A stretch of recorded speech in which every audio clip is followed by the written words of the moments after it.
आज की जो हॉरर स्टोरी है वो मेरे दिल के बहुत ही ज़्यादा करीब है, क्योंकि ये मुझे मेरे कज़न के दादाजी ने बताई थी। ये कोई ऐसी वैसी कहानी नहीं है, ये एक ऐसा रियल इंसिडेंट है जो उनके साथ हुआ था। बिना टाइम वेस्ट करते हुए इस स्टोरी को स्टार्ट करते हैं।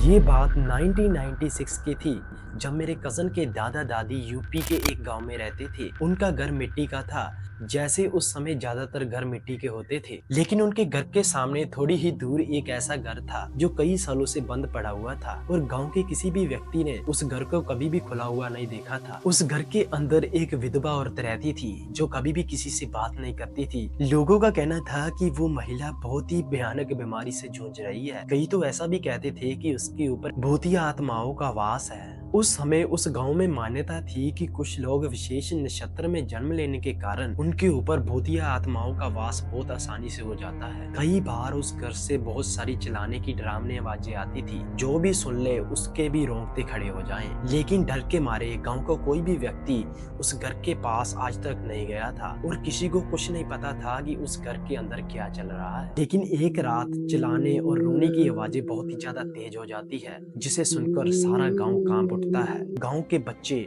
जोर जोर से रोने लग जाते हैं, गांव की महिलाएं सहम जाती हैं और मर्दों को कुछ नहीं पता चल रहा था वह क्या करें। वो आवाजें इतनी डरावनी थी कि गांव वालों से सहन नहीं हो रही थी और वह फैसला करते हैं कि सभी इकट्ठे होकर उस घर के पास चलते हैं और देखते हैं कि ये डरावनी आवाजें किसकी है और उस घर के अंदर क्या चल रहा है। उस समय गांव में बिजली बहुत ही ज्यादा कम आती थी और गांव के व्यक्ति अपना अपना लालटेन लेकर मेरे कजन के दादाजी के पास आ जाते हैं। दादाजी उस समय में उस गांव के सरपंच थे, तो वो सभी लोग दादाजी को लेकर उस घर के पास जाना शुरू कर देते हैं। वो सभी जैसे जैसे उस घर के पास आ रहे थे, उस घर से घुराने की आवाजें धीरे धीरे तेज हो रही थी और जैसे ही वो सभी लालटेन लेकर उस घर के पास जाते हैं तो उस घर से रोने और चिल्लाने की आवाजें बहुत ही ज्यादा तेज हो जाती हैं। अगर कोई भी उस आवाज को सुने तो उसके भी कान फट जाएं। वो देखते हैं कि घर के दरवाजे बंद है और वह दरवाजा तोड़ने का फैसला करते हैं और कुछ आदमी उस घर के दरवाजे को तोड़ देते हैं और जैसे ही वो दरवाजा तोड़ते हैं तो एकदम से सन्नाटा छा जाता है। उस सन्नाटे के बीच मेरे कजन के दादा,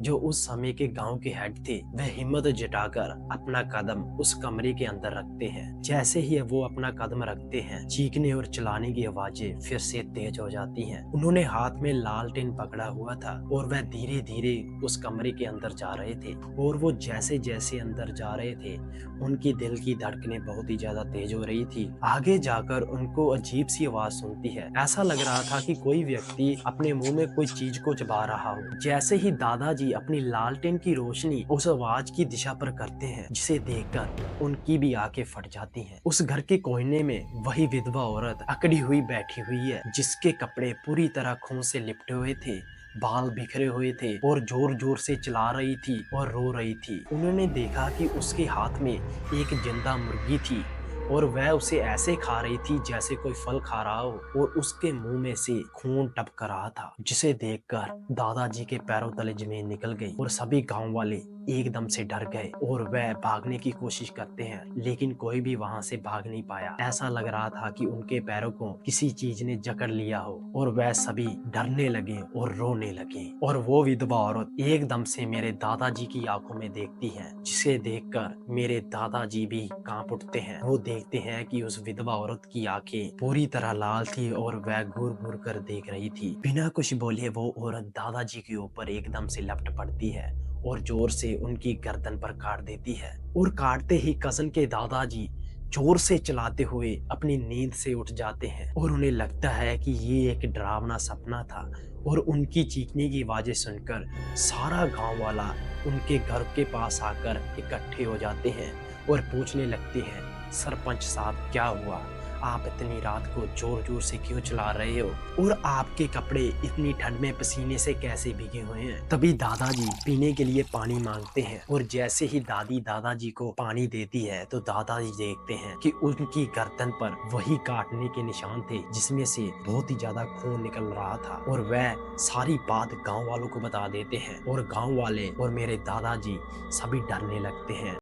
ये देखकर सभी गांव वाले भी तंग रह जाते हैं और वह सोचने लगते हैं कि ये कैसे संभव है, क्या यह एक सपना था या हकीकत। लेकिन किसी को भी इसके बारे में कुछ नहीं पता चला। धीरे धीरे जैसे दादाजी के साथ हो रहा था वैसे ही गांव वालों के कई लोगों के साथ होने लगा, जिससे बहुत ही लोगों की डर के मारे जान निकल चुकी थी। गांव वालों ने मिलकर इस डरावनी आत्मा से छुटकारा पाने के लिए गांव में हवन और पाठ पूजा करवाई और धीरे धीरे वह घर शांत हो गया और कुछ ही सालों के बाद वह विधवा औरत इस दुनिया से चल बसती है और धीरे धीरे गांव में शांति फैल जाती है और गांव के सभी व्यक्ति अपने अपने काम में व्यस्त हो जाते हैं। लेकिन आज भी जब मेरे कजन के दादाजी उस रात का जिक्र करते हैं तो उनकी कई दिनों की नींदें उड़ जाती है।